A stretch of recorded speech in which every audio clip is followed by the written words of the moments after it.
আদি পুস্তক ৮ম অধ্যায়।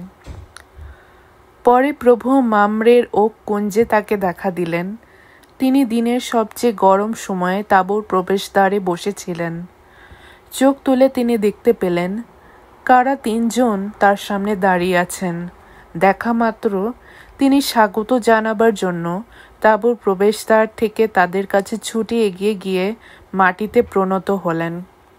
বললেন, প্রভু আমার, যদি আপনার দৃষ্টিতে অনুগ্রহের পাত্র হয়ে থাকি, আপনার এই দাসের কাছে কিছুক্ষণ না থেমে এগিয়ে যাবেন না।